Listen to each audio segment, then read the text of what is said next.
What's going on here? Our senior executive Dutch bureau chief is Eva Vlaardingerbroek, and we are interested to get an authentic Dutch person's explanation of what is going on in the Netherlands right now.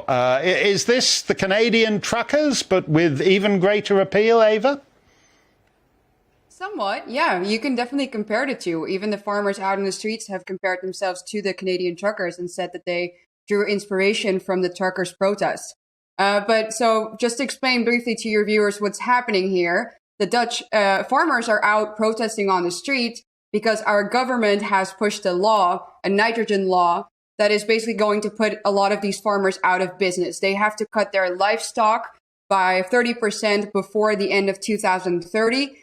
And well, like I said, then that land goes to the state. So the state is stealing our farmers' land, and the farmers are obviously not having it. I mean, if the state would come into my house and would say, I'm going to take 30% of everything that you have ever worked for, I wouldn't be happy either.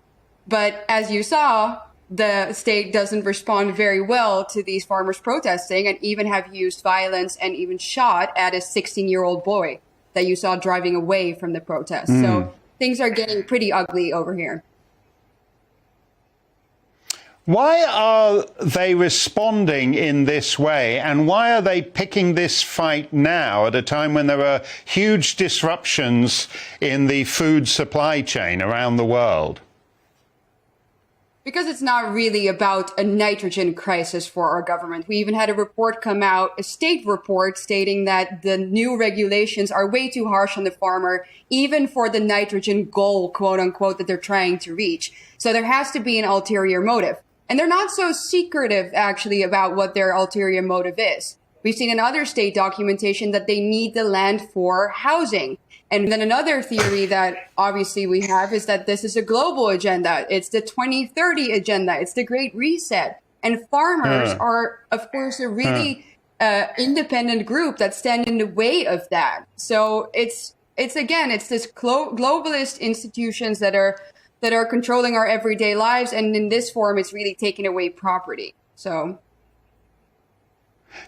Dutch farmers are some of the most productive in the world. How can it make sense, even to totally incompetent governments, to take farmland and as...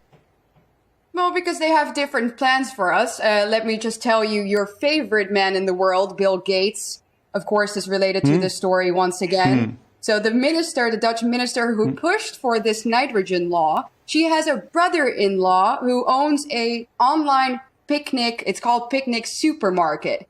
And the supermarket has had a $600 million investment last year by no other than Bill Gates. Once again, and that's the man, obviously, who wants us all to eat his Beyond Burger, his fake synthetic meat, and the bugs, of course. So that's the type of future that these people have in mind for us. And it's a good way to keep us under their control. If they control the food supply, you control the people. Let's go back to Dutch Prime Minister Mark Rutte at the World Economic Forum in Davos last year, boasting about Holland's involvement with the World Economic Forum's global food innovation hubs, which is busily, quote, transforming food systems and land use. I'd like to highlight a World Economic Forum initiative in this regard, the World Economic Forum Food Innovation Hubs. And these hubs in Africa, in Asia, in South America and in Europe will allow businesses to connect regional stakeholders to skill innovations, because this is key. Skill innovations that can address food systems challenges. And here I'm particularly proud to announce that the Netherlands will host the global coordinating secretariat of the World Economic Forum Food Innovation Hubs. The hubs are set out to transform food systems and land use, eh? Wonder what that means exactly. Well, your guess is as good as mine, but as I mentioned last night, currently the Dutch government is embarked upon insane efforts to slash greenhouse gases and reduce the amount of nitrogen ammonia in the soil by 30 to 70% by 2030, or even by up to 95% in some places, in order to meet green EU climate change targets that Holland has signed up to. And this means literally turfing people off their farms. I guess that's one way to transform land use and food systems, eh, Rutte? Well, the Netherlands House of Representatives has released a statement which said, quote, "The honest message is that not all farmers will continue in business. Those who do will have to farm differently." Wow, just think about that. But everyday, hard-working Dutch family farmers and others are now involved in massive and growing protests, hardly surprising, with tractor blockades, manure being dumped on government buildings or places, and there are accusations of the Dutch secret police infiltrating the protesters, the same playbook used by Trudeau, allegedly. What a coincidence. And overnight, there are even accusations of shots being fired.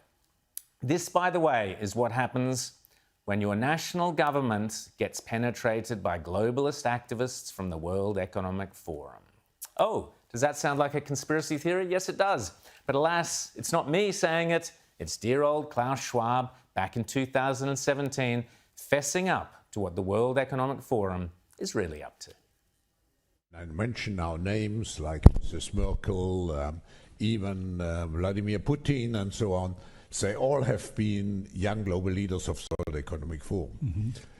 But what we are very proud of now is the young generation, like Prime Minister Trudeau, President of Argentina and so on, that we penetrate the cabinets. So yesterday I was at a reception for, and I know that half of this cabinet, or even more, half of this cabinet are actually young global leaders of the World Economic Forum.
Yes.